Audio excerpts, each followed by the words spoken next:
Bismillahirrahmanirrahim. Assalamualaikum warahmatullahi wabarakatuh. Alhamdulillah, puji syukur kepada Allah Subhanahu wa taala sehingga kita masih diberi kesehatan. Alhamdulillah sekali lagi kelompok kita yaitu kelompok 2 akan mempresentasikan mengenai bab Power Distribution in Management dari bukunya Vinod. Kebetulan kelompok ini nantinya dibagi menjadi 2 dalam pemaparannya. Yang pertama adalah terkait dengan materi, akan saya sampaikan sendiri oleh Ahmad Sauki. Selanjutnya untuk studi kasusnya akan disampaikan oleh Ibu Baik Nurul Suryawati. Tugas ini merupakan tugas lanjutan dari pertemuan sebelumnya dari Profesor Diah yang dilanjutkan dengan tugas oleh Dr. Desi, Ibu Dr. Desi. Kebetulan di presentasi kali ini ditambah dengan studi kasus. Untuk menyingkat waktu, pertama saya akan memaparkan terkait pembahasan mengenai Power Distribution in Management yang diambil dari bukunya Vinod and Patel bagian ke-7. Pendahuluan. Pentingnya belajar ilmu manajemen. Belajar ilmu manajemen itu sebenarnya sangat penting. Kenapa demikian?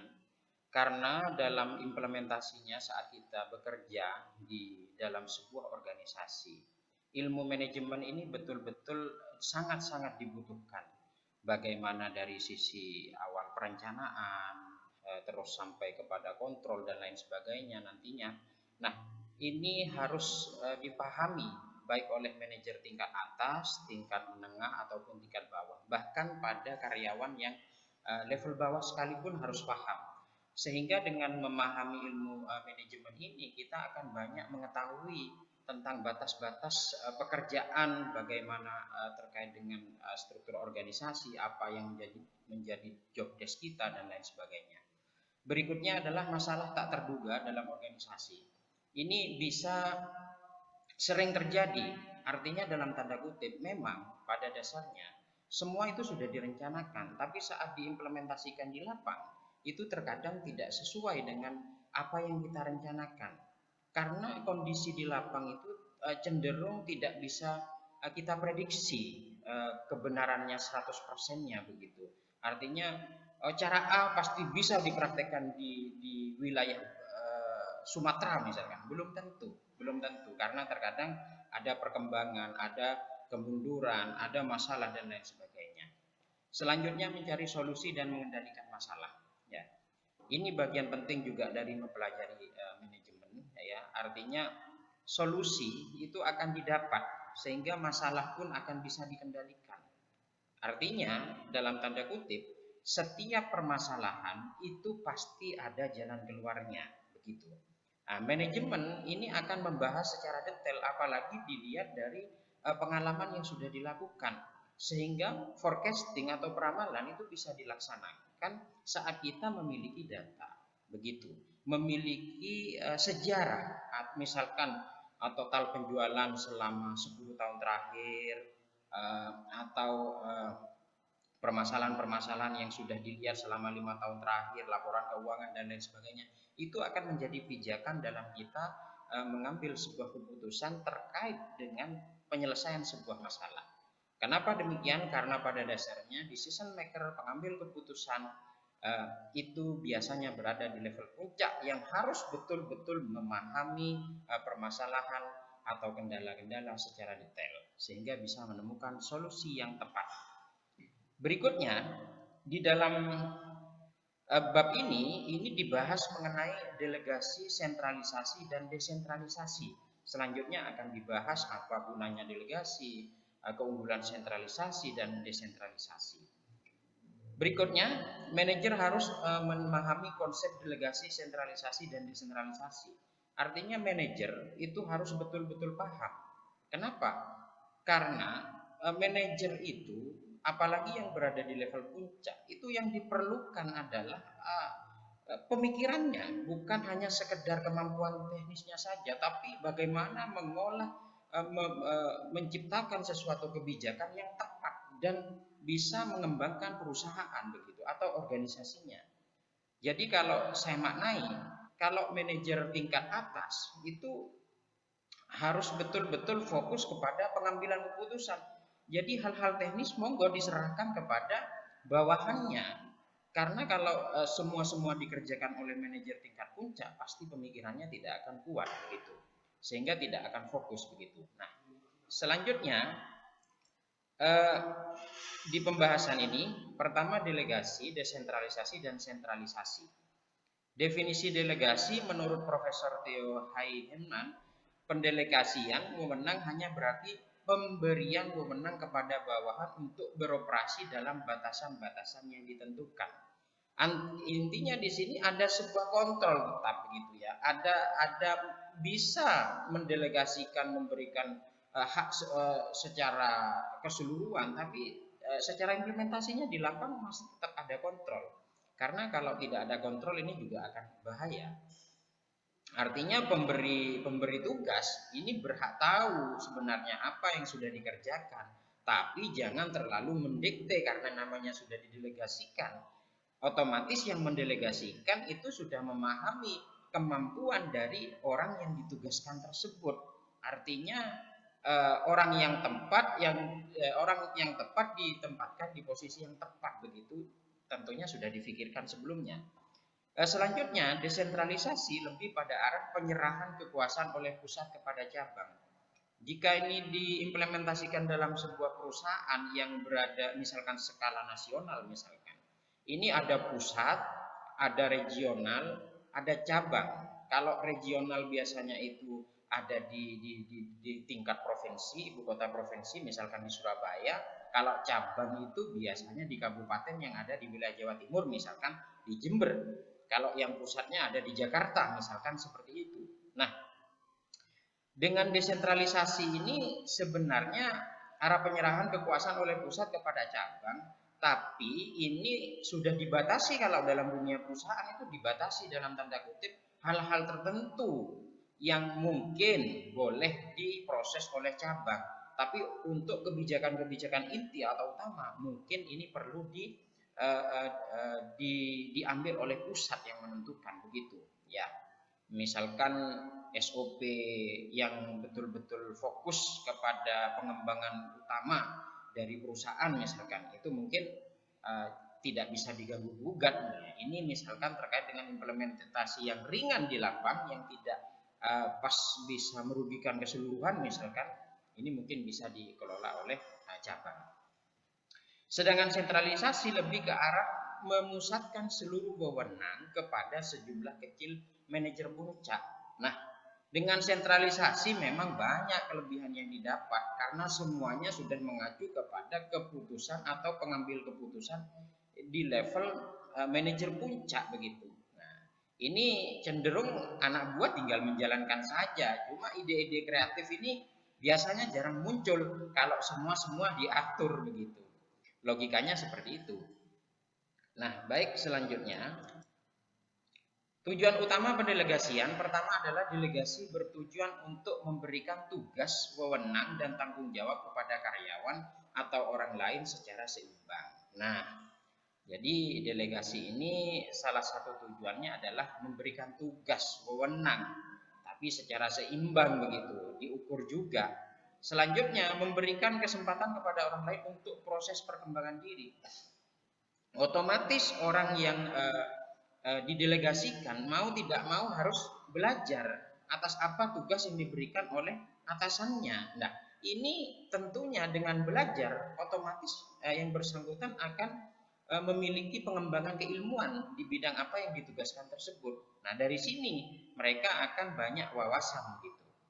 Setiap orang akan mendapatkan tugasnya masing-masing sesuai dengan skill yang dimiliki. Nah, sesuai dengan skill yang dimiliki begitu ya. Artinya tugas itu seharusnya diberikan kepada orang yang tepat, yang ahli, yang memang bidangnya begitu.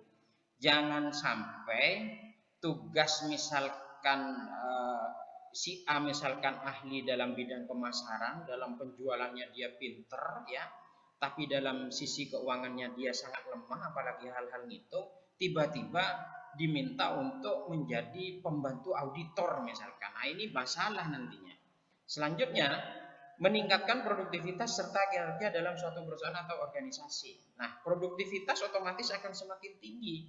Kenapa semakin tinggi? Karena pada dasarnya orang yang memiliki berbagai kemampuan, ahli dalam job desk-nya dia apa, dia semakin ahli begitu, dan ditambah dengan kemampuan lain-lain misalkan, meskipun tidak seperti kemampuan inti yang mereka miliki.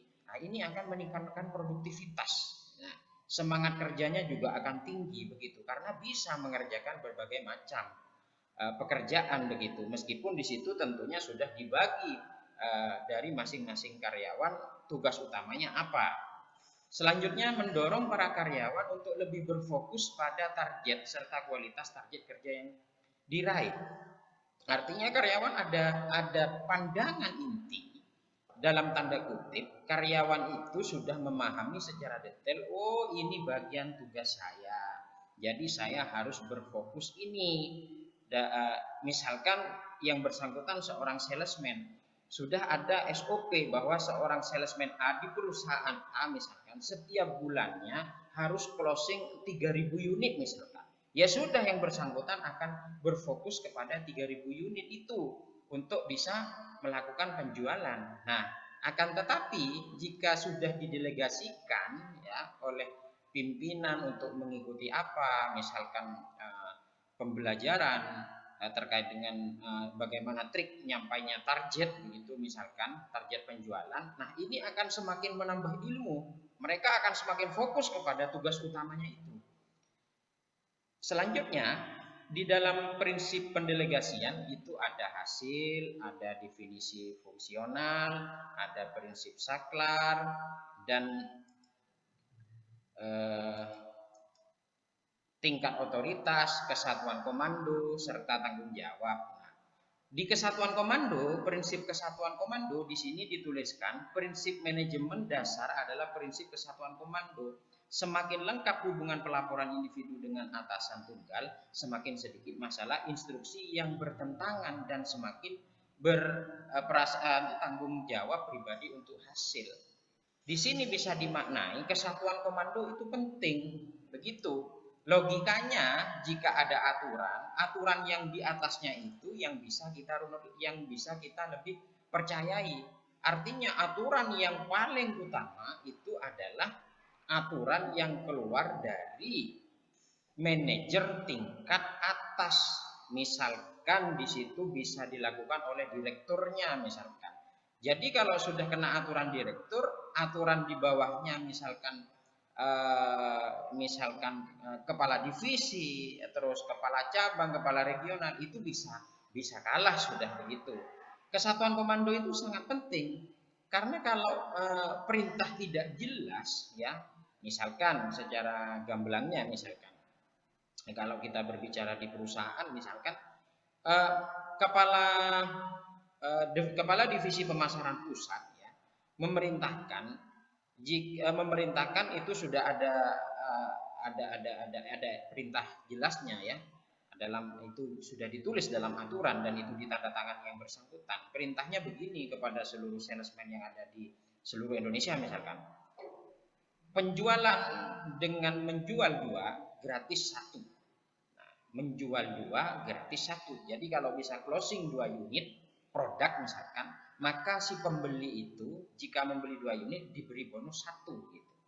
Nah, setelah itu nyampe di pemimpin kepala regional misalkan memerintahkan beli 3 baru gratis 1. Nah, di sini terus di cabang ada perintah juga ya, beli 2 terus dikembalikan, beli 2 unit terus dikasih bonus 50.000 misalkan, tapi nggak dikasih tambahan 1 unit tersebut produknya. Nah, ini akan menjadi sebuah masalah atau konfliknya di apa? Ya konfliknya satu hal nanti. Pelan tapi pasti akan banyak komplain kok tidak sama antar satu daerah dan lain sebagainya. Karena sekarang zamannya sosmed, ini akan sampai nantinya informasi kepada pusat dan ujung-ujungnya ini akan menjadi sebuah kendala besar. Artinya perintah yang paling tinggi itu yang harus diikuti. Nah, itu baru aman.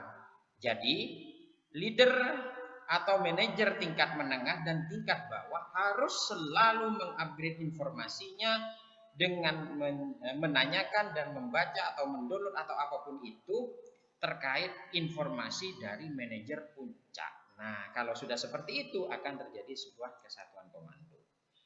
Prinsip pendelegasian selanjutnya bisa paritas otoritas yang hal ini bisa terkait dengan tanggung jawab karena otoritas merupakan diskresi untuk melaksanakan tugas dan tanggung jawab.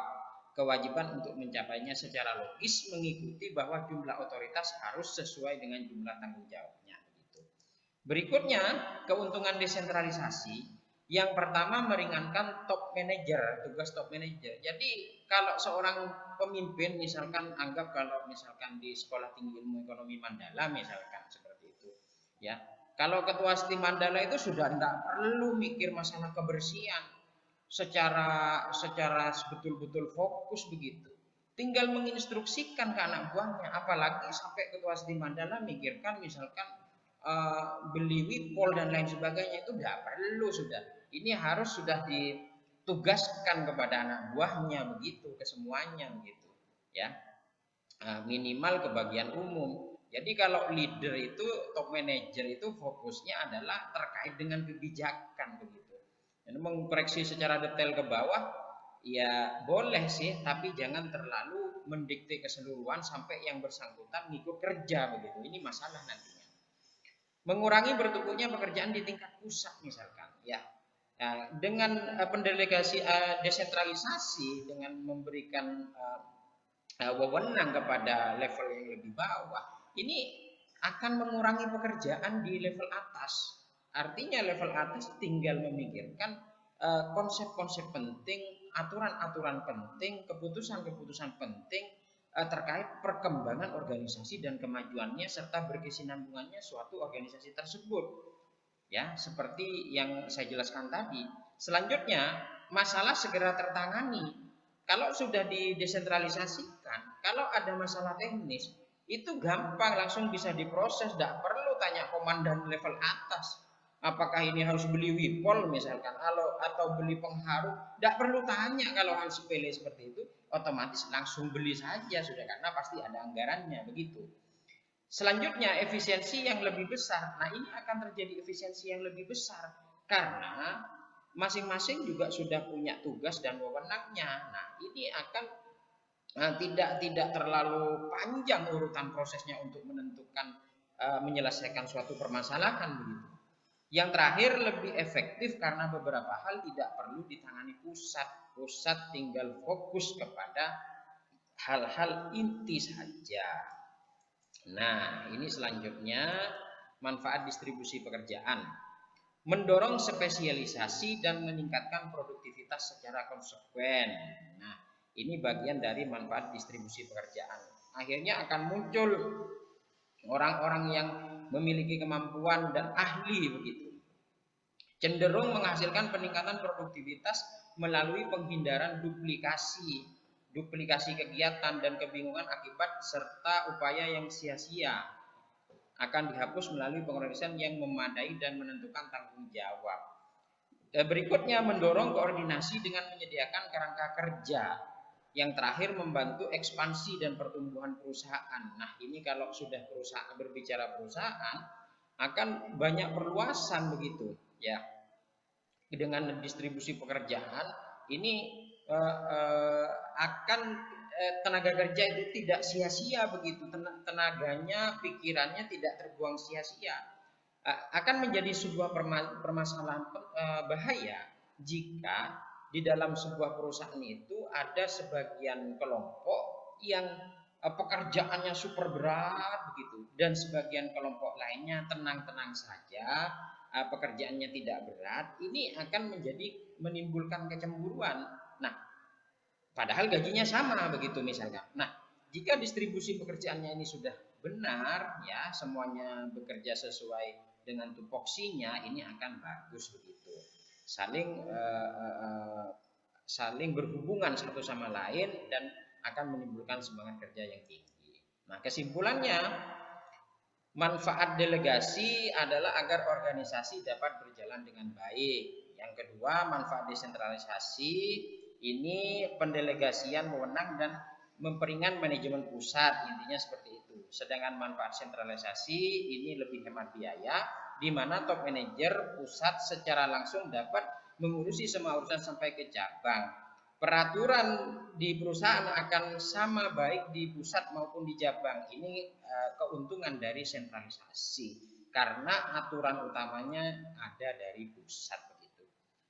Baik, terima kasih kepada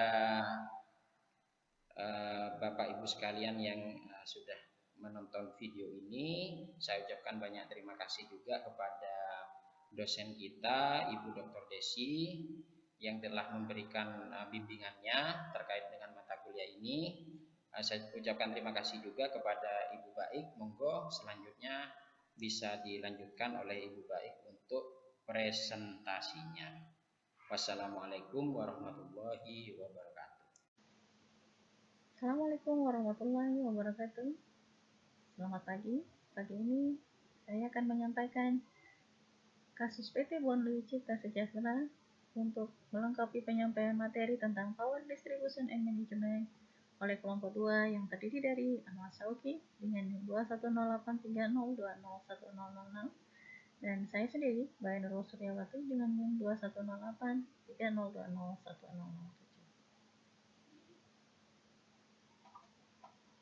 Al-Faruq dan Al-Fanur tahun 2014 menjelaskan bahwa PT Bonli Cipta Sejahtera merupakan perusahaan yang bergerak pada industri kue kering di Indonesia yang terbentuk dari penggabungan 3 perusahaan yang bergerak pada industri kue kering yaitu GNC Cookies, Indah Cookies, dan Ladiva Cookies di tahun 2012. Tujuan dari penggabungan ini adalah untuk dapat saling menunjang agar menjadi perusahaan yang lebih baik. Selain itu, dasar disatukannya 3 perusahaan dalam satu atap manajemen PT Bonli Cipta Sejahtera adalah karena pemilik ketiga perusahaan memiliki hubungan persaudaraan dan pabriknya yang memang berdekatan. Saat ini, PT Bonli Cipta Sejahtera sedang memperluas keagenan di Indonesia, khususnya di luar Pulau Jawa, seperti Pulau Kalimantan dan wilayah Indonesia bagian timur, karena pada saat ini agen PT Bonli Cipta Sejahtera sebagian besar berasal dari Pulau Jawa saja. Hal tersebut dilakukan selain untuk memaksimalkan pendapatan, juga dalam mencapai visi perusahaan, yaitu menjadi leader dalam industri makanan di Indonesia melalui bisnis kue kering. Selanjutnya, di tahun 2020, Kusumasari dan Aprilia melakukan penelitian dan menyatakan ketatnya persaingan bisnis industri makanan membuat salah satu perusahaan yaitu GNC Cookies yang terletak di Kota Bandung yang memproduksi kue kering memiliki segmentasi pasar tidak hanya di Kota Bandung tetapi kota lainnya di Indonesia perlu untuk membuat strategi komunikasi pemasaran untuk memberikan informasi 3 produk yang ditawarkan pada konsumen serta untuk bertahan dalam dunia bisnis makanan di Indonesia. GNC Cookies PT Joyci Nusantara Cemerlang adalah perusahaan kue kering di Kota Bandung yang berdiri sejak tahun 1996 dan telah menghasilkan berbagai macam jenis produk kue kering room butter tanpa bahan pengawet dan mampu memproduksi sekitar 200 ton per tahun dalam berbagai macam kemasan. Dengan memiliki lebih dari 100 jenis kue kering atau cookies buatan tangan dengan produksi yang higienis dan berkualitas, GNC telah memasarkan produknya yang tersebar di kota-kota di Indonesia, bahkan sampai luar negeri seperti Brunei Darussalam, Singapura, dan Malaysia. Kota Bandung sendiri memiliki beberapa perusahaan yang membentuk brand kue kering seperti GNC yang cukup terkenal tidak hanya di Kota Bandung saja, tetapi di kota-kota lainnya di Indonesia. Brand tersebut diantaranya adalah Indah Cookies, Ladiva Cookies, Prima Rasa, Kartika Sari, GNC Cookies, di mana Indah Cookies, Ladiva Cookies, dan GNC Cookies sempat bergabung dalam PT Bonli Cipta Sejahtera. Namun pada Agustus 2016, GNC Cookies memutuskan untuk berdiri sendiri dan membentuk perusahaan dengan nama PT Juisi Nusantara Cemerlang. Ladiva Cookies, Prima Rasa, Kartika Sari menjadi kompetitor yang bersama-sama bersaing dalam menjual kue kering. Banyaknya produk yang ditawarkan beberapa perusahaan kue kering membuat masyarakat memiliki banyak pilihan dan dapat membandingkan produk untuk memilih mana cookies yang akan dibeli. Berkenaan dengan itu, Guggenberg Orofen Bastian di tahun 2016 meneliti tentang delegasi di mana dinyatakan sebagai berikut. Kami menganalisis manfaat pendelegasian, perumusan strategi untuk manajer menengah, dan penyesuaian kontrak insentif, tergantung pada ketersediaan sinyal internal dan eksternal yang berbeda tentang kualitas strategis. Hasil intuitif adalah bahwa pendelegasian dapat bermanfaat bagi perusahaan jika biaya implementasi manajer menengah cukup tinggi dengan sentralisasi dibandingkan dengan desentralisasi, di mana pada saat yang sama tidak terlalu mahal bagi perusahaan untuk memberikan insentif tambahan kepada manajer untuk melakukan tugas perumusan strategi di samping tugas implementasi operasional. Kami menganalisis lebih lanjut nilai informasi tambahan dalam hal sinyal pasar publik yang dapat digunakan untuk mengevaluasi kualitas strategis yang dirumuskan selain sinyal persetujuan internal.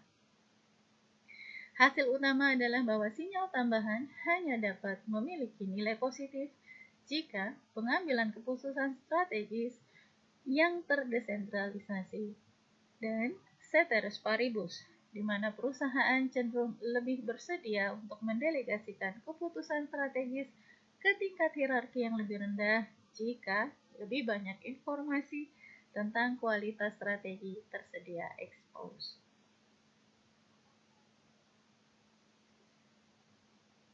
Selain itu, dinyatakan pula oleh Guggenberger dan Roving Bastian di tahun 2016 bahwa analisis kami memiliki beberapa implikasi mengenai bentuk organisasi optimal yang harus diterapkan untuk keputusan yang terkait dengan strategi perusahaan, yaitu keputusan yang memiliki sifat-sifat berikut. 1. Fokus pada jangka panjang. 2. Dampak pada kegiatan operasional selanjutnya. Dan 3. Tidak ada ukuran kinerja langsung yang tersedia, tetapi kualitas memanifestasikan dirinya dalam mengikuti hasil operasional. Selain itu, Ponomareva di tahun 2019 menekankan hasil penelitian yang menghasilkan beberapa rekomendasi bagi praktisi. Studi menunjukkan bahwa Dewan harus mempertimbangkan lingkungan strategis dalam desain mekanisme tata kelola serta ketika menilai keputusan CEO.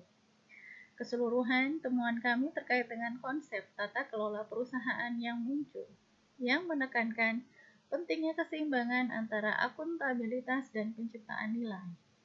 Argumen utama di balik tata kelola perusahaan mendalilkan bahwa tata kelola yang baik tidak cukup untuk kinerja yang sukses, yaitu board atau dewan berfungsi perlu menyeimbangkan kesesuaian terhadap kinerja. IFEC 2002 menyesuaikan tingkat pengawasan dengan tingkat peluang yang dimiliki eksekutif dalam lingkungan tugas mereka. Zhang et al. Tahun 2012 menyatakan dalam hasil penelitiannya bahwa organisasi dapat membangun sistem dan budaya untuk membantu strategi delegasi, manajer tim perangkat lunak global, dan juga untuk mengimbangi pengaruh bias pribadi kepada manajer tim global mengenai bagaimana dan kapan delegasi mungkin tidak sesuai, dan untuk organisasi mengenai bagaimana untuk mendorong perilaku kepemimpinan berorientasi jangka panjang.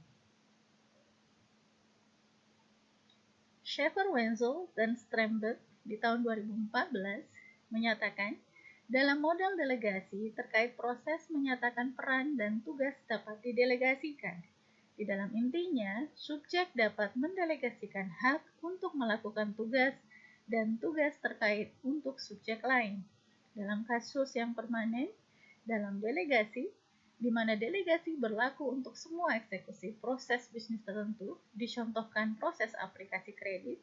Di dalam kasus delegasi sementara itu hanya valid untuk satu proses instan, semisal proses aplikasi kredit dari Tuan Mayer. Dalam konteks kontrol akses berbasis peran, beberapa pendekatan delegasi menggunakan konsep yang disebut peran delegasi. Dikutip dari penelitian Joshi dan Bertino 2006, Sang dan Wang 2008, Zhang dan kawan-kawan 2003.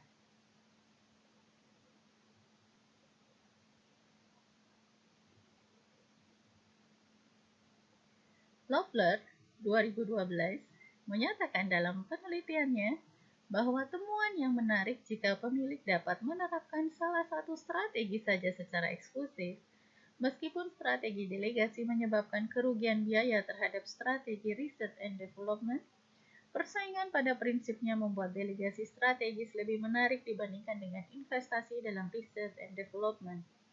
Hasil penelitian telah menunjukkan bahwa dalam persaingan, harga efek strategis selalu mengurangi investasi riset and development sehubungan dengan investasi tingkat tanpa interaksi strategis. Martin di tahun 2016 dalam penelitiannya menyebutkan tema berulang dalam literatur bisnis keluarga adalah kekhasan dalam bisnis keluarga, termasuk perbedaan dalam perilaku, struktur, dan orientasi perusahaan. Namun, hanya beberapa studi menangani praktek pengambilan keputusan spesifik dari perusahaan keluarga, termasuk tingkat sentralisasi dan delegasi dan jenis keputusan yang dibuat. Delegasi praktik dalam usaha kecil dapat memiliki peran penting, berdampak pada hasil organisasi termasuk kinerja dan inovasi. Penelitian sebelumnya menyarankan bahwa pemilik manajer perusahaan keluarga cenderung tidak mendelegasikan daripada non-keluarga, yang merupakan pemilik dan manajer. Temuan Martin mendukung kesimpulan itu, baik keluarga maupun non-keluarga di perusahaan menunjukkan tingkat sentralisasi manajerial yang tinggi. Penelitian ini menemukan bahwa perusahaan non-keluarga cenderung lebih memberdayakan dibandingkan perusahaan keluarga. Dengan demikian, berdasarkan penelitian Martin, dinyatakan bahwa perusahaan keluarga mungkin lebih berhati-hati untuk terlibat dalam topik yang berpotensi sensitif dan berdampak tinggi dari staf dan hubungan staf. Dengan mendelegasikan keputusan di luar pemilik, mereka mungkin melihat diri mereka untuk menghilangkan potensi bias terhadap keluarga dalam sistem bisnis. Sebaliknya, perusahaan non-keluarga cenderung menjaga itu dengan kuat dengan alasan memaksimalkan ekonomi. Selanjutnya, mereka mungkin tidak sensitif terhadap pertimbangan bias keluarga.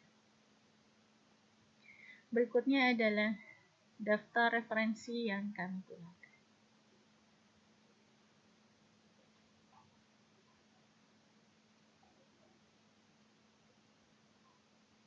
Selanjutnya akan saya sampaikan kutipan hasil diskusi yang sudah diselenggarakan pada hari Selasa tanggal 18 Oktober 2021 berkenaan dengan materi Power Distribution and Management. Ada beberapa pertanyaan dari rekan-rekan. Yang pertama adalah Bu Yanti yang menyatakan bahwa delegasi di rumah sakit berbeda karena delegasi dilakukan untuk level manajerial dengan tingkatan yang sama. Kemudian pernyataan yang kedua juga, Bu Yanti menanyakan pendapat kami kelompok 2 terkait dengan kondisi seorang pejabat yang memegang tanggung jawab sebagai PLT dan tidak diberikan insentif. Kemudian pertanyaan berikutnya dari Bu Yusita yang menyatakan bahwa mundurnya perusahaan Joy NC dari PT Bonli Cipta Sejahtera terkait dengan spesialisasi dari toko kue tersebut yang ingin menjadi perusahaan sebagai leader di kue kering. Lalu ada juga pertanyaan dari Bu Nelly tentang salah satu penelitian yang kami kutip yang menyatakan bahwa good corporate governance saja tidak cukup untuk menjamin pelaksanaan performa kinerja perusahaan yang baik.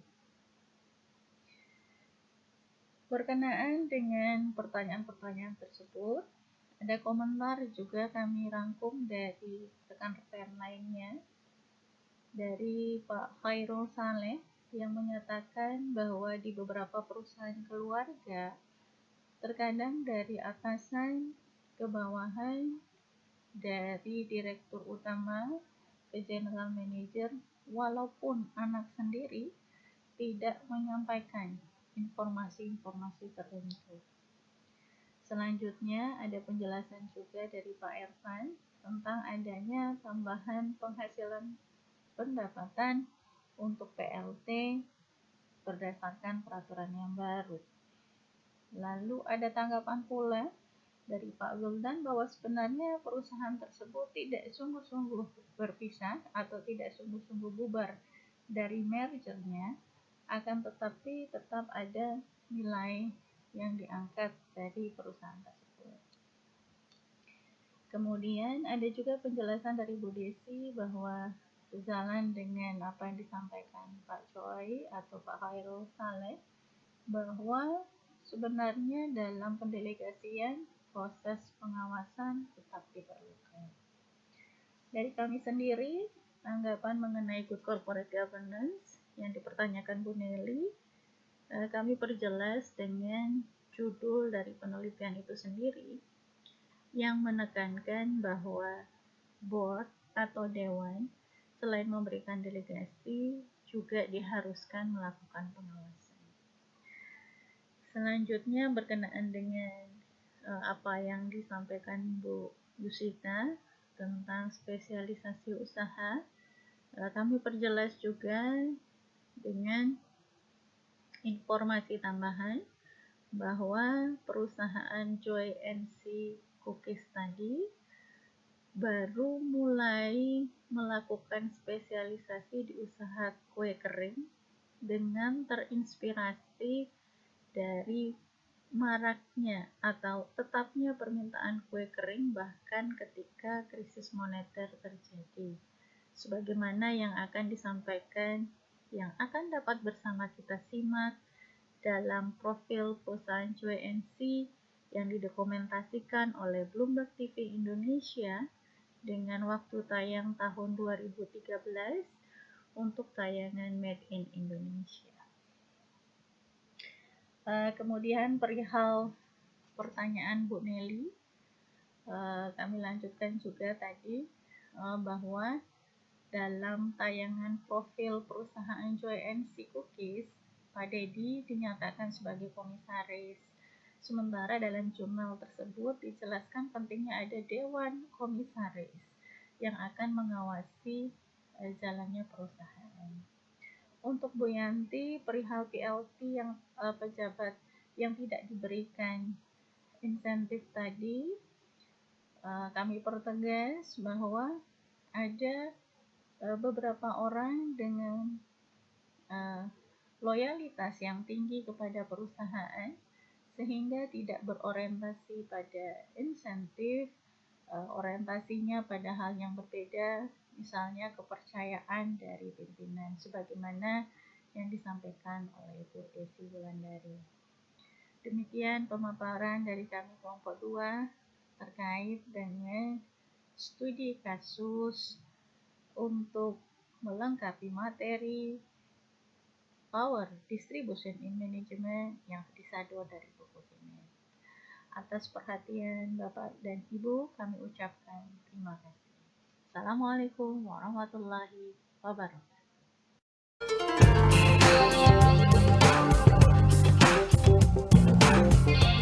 Hari raya tidak pas tanpa kue kering sebagai sesajian. Tetapi di hari-hari biasa, kue kering tidak mudah untuk ditemukan. Peluang inilah yang dibidik JNC Cookies. Kelemahan usaha rumahan adalah mereka tidak konsisten, sedangkan kita ada sepanjang tahun. Jadi otomatis konsumen akan ingat. Karena konsistensinya, JNC Cookies sudah merambah ke pasar mancanegara.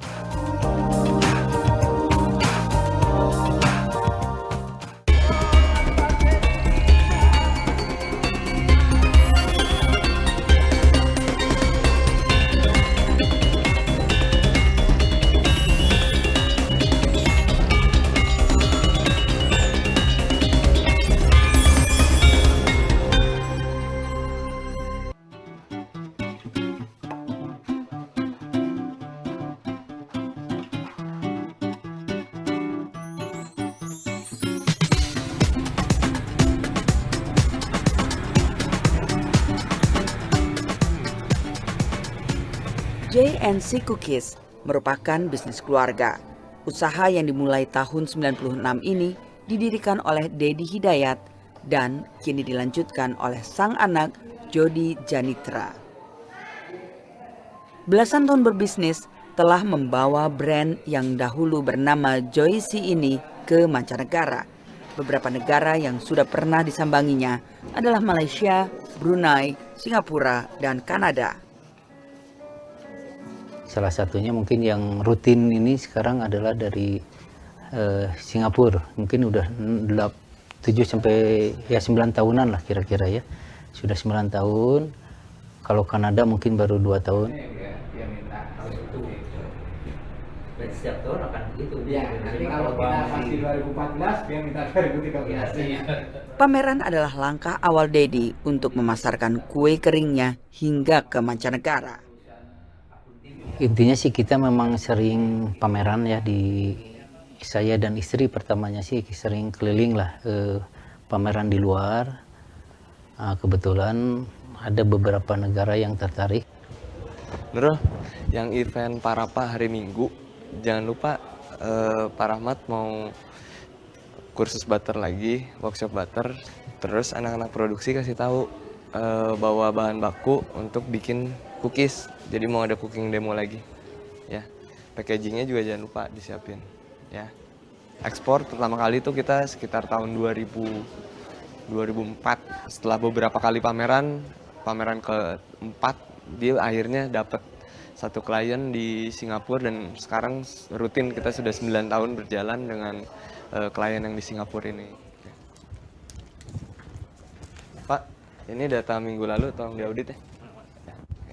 Dedi menyerahkan usaha yang awalnya hanya bermodal 2 juta rupiah ini kepada Jody di tahun 2007. Sebagai generasi kedua, Jody banyak melakukan inovasi, namun tetap mempertahankan beberapa hal yang sudah dilakukan terdahulunya. Misalnya, promosi dengan mengikuti pameran.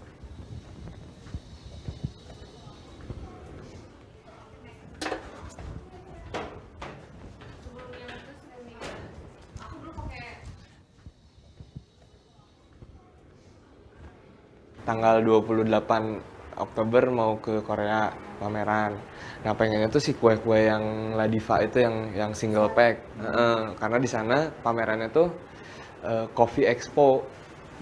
Jadi memang di saat yang lain jualannya kopi, nah kita pendampingnya si cookies ini harus bisa masuk. Saat ini Jody dan tim sedang mempersiapkan kebutuhan pameran di Korea untuk ekspansi pemasaran tentunya. Sedangkan di negara-negara dengan penjualan yang sudah establis seperti Singapura, produk-produk kue kering ini bisa didapatkan dengan mudah di sejumlah mal-mal ternama. Salah satunya Takashimaya.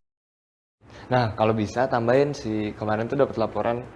Jadi kayak di Orchard tuh si orang-orang tuh bawa paper bag JNC. Nah, coba tambahin si paper bagnya stoknya agak banyak. Jadi biar hitung-hitung kita brandingnya di Orchard situ. Kemarin banyak yang masuk laporannya gitu. Tidak hanya di luar negeri, di dalam negeri pun produk kue kering ini tersebar di banyak daerah di Indonesia oleh sejumlah agen dan distributor. Agen kita kurang lebih sekitar yang terdata sekarang adalah 1.200 agen di seluruh Indonesia. Sedangkan untuk distributor kita ada 30, itu tersebar di hampir semua provinsi di Indonesia. Salah satu inovasi khas anak muda yang dilakukan Jody tentunya adalah menggencarkan penjualan melalui media online. Internet sudah sangat mudah dan murah ditemui. Kita sekarang lebih fokus ke internet. Bukan berarti kita meninggalkan media konvensional kayak majalah, radio, atau apapun itu gitu, cetak gitu. Malah kita sampai bikin divisi sosial media khusus untuk ngegarap sosial media. Dengan internet, banyak eksperimen-eksperimen pemasaran yang dilakukan Jody dan timnya. Kita coba riset waktu itu via Twitter. Kita bikin kuis selama 1 tahun full. Dan kita sengaja pilih pemenangnya itu bukan yang dari Bandung atau Jakarta. Tapi kita pilih yang di Ambon, di Medan, di Kalimantan, Sulawesi. Si pemenang kuis ini dia harus foto produknya. Dan dia harus bilang di Twitternya dia atau di akun Facebooknya, terima kasih kuenya sudah nyampe dengan selamat. Nah dari situ kita bisa tahu, oh ternyata kuenya nggak hancur. Makanya kita pede untuk jualan online gitu ya. Yang dulu semua orang bilang kue kering tuh nggak bisa dikirim dikit, minimal harus beli beberapa lusin atau puluhan toples gitu ya. Tapi kita coba jalanin bisa 3 toples saja bisa. Salah satu kendala utama bisnis ini memang daya tahan produk yang rendah terhadap guncangan atau benturan. Kalau dulu sih awal-awal itu kita sering produk kita tuh nyampe sana ternyata hancur gitu ya, nggak layak jual karena memang toplesnya pecah segala macam berantakan gitu. Untuk mensiasatinya, Jody membuat kemasan khusus pengiriman online. Dengan adanya box styrofoam ini memang bisa meredam guncangan maupun bentuknya juga. Karena memang sudah pas dengan bentuk toplesnya, jadi guncangan itu bisa keredam. Tidak hanya meminimalisir kerusakan, tapi juga memungkinkan konsumen untuk membeli dalam jumlah terbatas. Zaman dulu tuh kita ngirim harus minimal 8 dus kayak gini. 8 dus kayak gini. Jadi untuk konsumen-konsumen yang jauh-jauh ya, yang di luar Pulau Jawa, mereka agak susah untuk bisa dapetin produk kita karena sekali beli harus banyak. Tapi sekarang kita punya packaging yang seperti ini. Packaging seperti ini tuh pengirimannya hanya 3 toples aja bisa dikirim. Dalam website juga diberikan informasi mengenai ketahanan kue kering. Merah untuk produk-produk yang rapuh, kuning untuk produk dengan ketahanan sedang, dan hijau untuk produk yang cukup kuat. PT BCS itu adalah gabungan dari 3 perusahaan, JNC, Ina Cookies, dan Ladiva.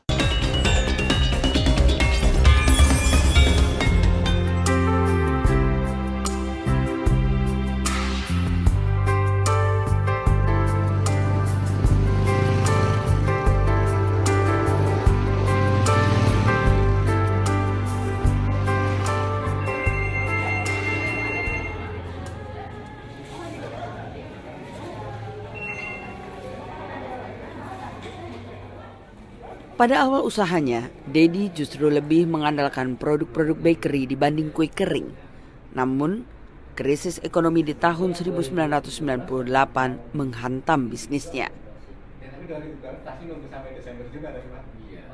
97 ya, Krismon, perusahaan roti saya kolaps karena memang bahan baku kita dari impor. Jadi memang dolar, bahan baku belinya dengan dolar lah. Nah pas kejadian Krismon itu kita ketemu sama bulan puasa atau lebaran. Nah setelah 98 justru kita fokus di bisnis kue kering. Karena ternyata orang Indonesia tuh di saat sulit atau di saat Krismon, tapi tetap lebaran itu harus ada kue kering gitu, di ruang tamu mereka. 11 tahun sejak pertama kali memulai bisnis, Dedi merasa perlu ada yang meneruskan usahanya. Ia melirik Jody yang saat itu sedang menggeluti bisnis kafe dan resto. Kan kadang-kadang kalau misalnya tidak berminat mungkin jadi masalah juga ya. Sayang gitu, apa yang sudah kita rintis sia-sia. Meskipun awalnya ragu, Jody menyanggupi tawaran sang ayah untuk melanjutkan usaha pada tahun 2007. Tapi saat itu, Jody tidak serta-merta memimpin perusahaan. Justru waktu itu masuknya bukan langsung sebagai direktur atau apa. Saya nyobain jadi tenaga sales dulu. Jadi saya dilempar ke Batam waktu itu, cobain gimana sih jadi tenaga sales tuh, capek segala macam, terus masuk ke produksi. Jadi mulai dari dasar dulu biar tahu si perusahaan ini tuh operasionalnya seperti apa. Kira-kira nih kemajuannya udah sampai di mana nih untuk perusahaan kue kita? Sekarang sih pengennya nambah distributor, terutama di Indonesia Timur. Kalau di Pulau Jawa, terutama Jakarta, ini lagi ngerapihin sistem-sistem agen sama distributor biar mereka bersaingnya enak gitu. Tapi kalau dari sisi penjualan sih tahun ini dibanding tahun lalu lumayan naiknya sekitar hampir 30%. Dedi mengaku puas akan kinerja Jody, terutama dengan banyaknya inovasi dan terobosan yang dilakukan. Alhamdulillah. Jadi memang tambah maju ya, karena mungkin anak-anak muda itu dengan teknologi dan sebagainya ya. Tapi di bawah anak-anak sekarang seluruh Indonesia bisa dikirim, bahkan mungkin kalau keluar negeri pun bisa dikirim hanya dengan 3 toples. Manfaat yang diberikan bagi masyarakat memang terasa nyata. Diakui Jody, usaha yang bisa menyerap hingga 800 tenaga kerja menjelang Hari Raya ini telah menghidupi masyarakat daerah Bojongkoneng, Bandung. Dulu itu tahun 95 itu boleh dibilang seminggu atau 2 minggu sekali itu pasti ada kerampokan. Karena memang pengangguran di sini tingkat penganggurannya cukup tinggi gitu. Tingkat pengangguran yang tinggi secara tidak langsung memicu tindak kriminalitas. Sekarang setelah ada perusahaan ini dan ada mungkin daerah ini berkembang gitu ya, pekerjaan juga semakin mudah didapat. Ibu-ibunya yang asalnya ngegosip, ngobrol-ngobrol, nggak ada kerjaan, sekarang bikin kue. Suaminya, karena kita punya toko juga di sini, kalau bulan puasa tuh ramai banget daerah sini, jadi tukang ojek. Karena nggak hafal tokonya di mana, mereka minta antar ke tukang ojek. Memberdayakan masyarakat adalah salah satu tujuan Dedi mendirikan JNC Cookies. Misalnya saja, ia selalu meminimalisir penggunaan mesin-mesin yang dapat menggantikan tenaga manusia. Jadi anak saya juga menganjurkan untuk memakai mesin, cuman saya cegah karena mesin, ya saya cerita ke anak itu bahwa mesin itu tidak bisa mendoakan kita, tapi kalau karyawan itu bisa mendoakan kita. Loyalitas karyawan yang terbentuk berdampak pada produktivitas kerja yang tinggi. Berbagai penghargaan sudah didapatkan oleh JNC Cookies. Salah satunya adalah Paramakarya, penghargaan tertinggi bagi perusahaan yang telah berhasil menunjukkan kinerja terbaiknya dan memberdayakan masyarakat sekitar. Dan satu lagi juga kebanggaan untuk saya, di mana tahun 2010 saya sudah memecahkan rekor muri ya, tingkat dunia. Rekor muri tingkat dunia diberikan kepada JNC Cookies karena berhasil membuat replika burung merak terbesar dengan tinggi dan lebar berkisar antara 10 meter dan terdiri dari 300.000 keping kue kering.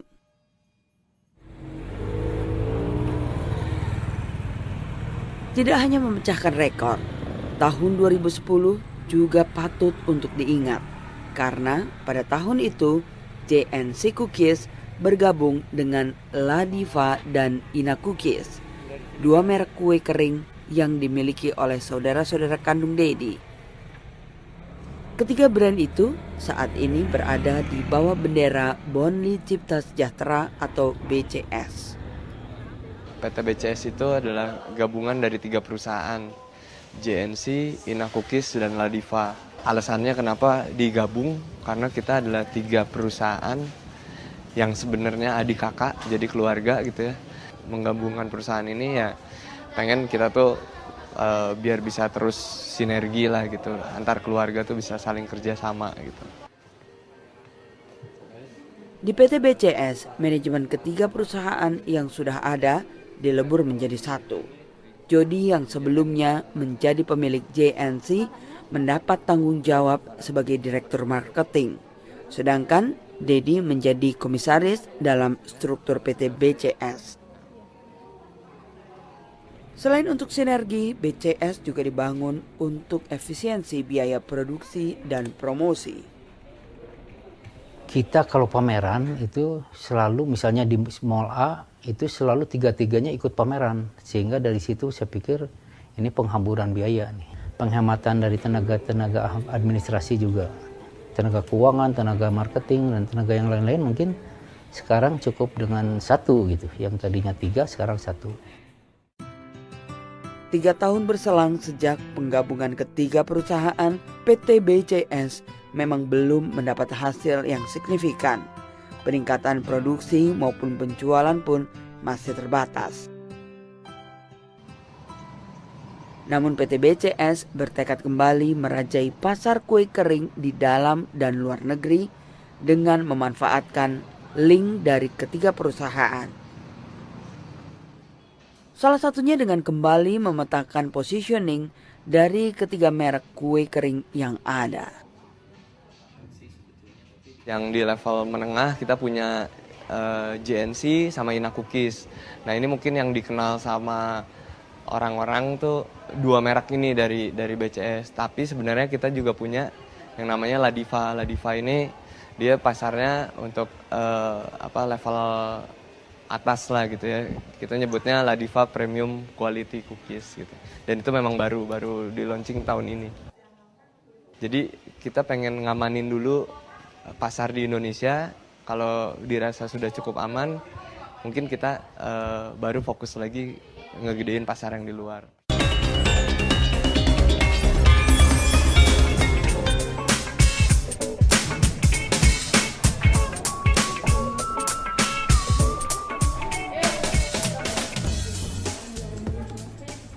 Dengan bergabungnya JNC, Ladiva, dan Ina Cookies menjadi satu perusahaan, produksi ketiga merek kue itu dibawahi oleh satu departemen manufaktur.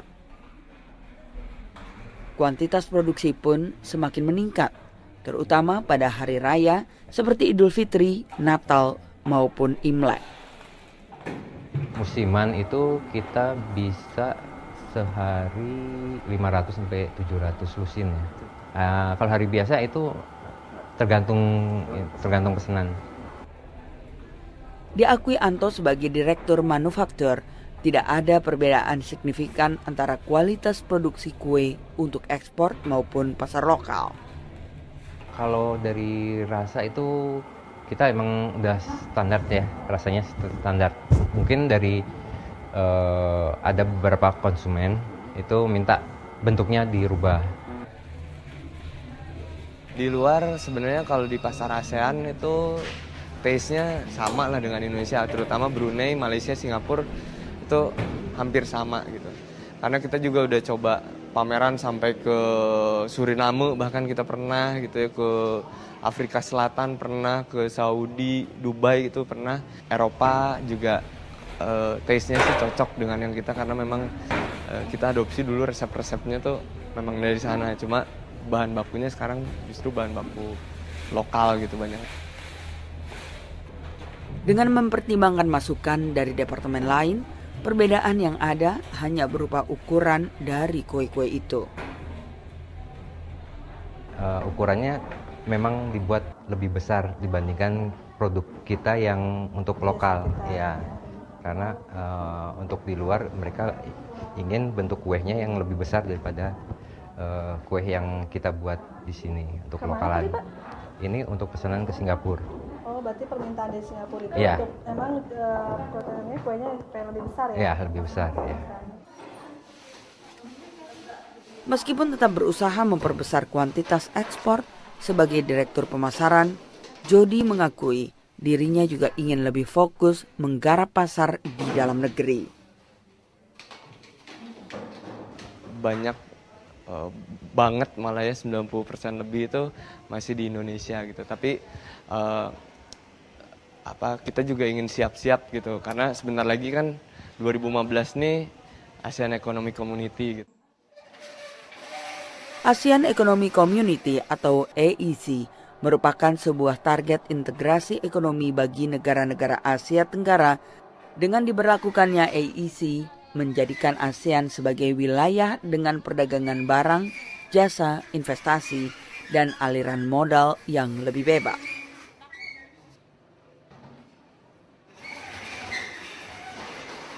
Jadi kita pengen ngamanin dulu pasar di Indonesia. Kalau dirasa sudah cukup aman, mungkin kita baru fokus lagi ngegedein pasar yang di luar. Persentasenya masih 90% lokal, 10% ekspor.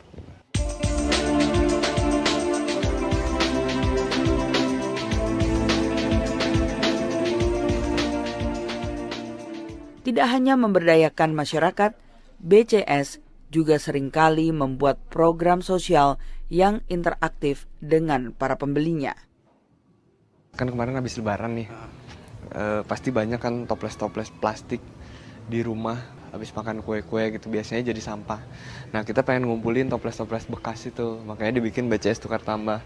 Kita bikin, ini salah satu contoh, misalkan frame foto dari toples-toples bekas, terus ada juga lampu tidur gitu. Terus kita juga pengen bikin instalasi lain yang lebih gede gitu, kayak patung atau apa gitu nanti. Kalau tahun lalu tuh kita bikin, jadi kita kerjasama sama Bandung Berkebun, kita bikin sama dari bekas kue kering gitu ya, ini kaleng bekas kue kering dijadiin media tanam untuk sayur gitu. Setiap tahunnya program-program ini dievaluasi dan dilakukan dengan cara berbeda. Tapi yang pasti memiliki satu kesamaan berupa kepedulian terhadap lingkungan hidup.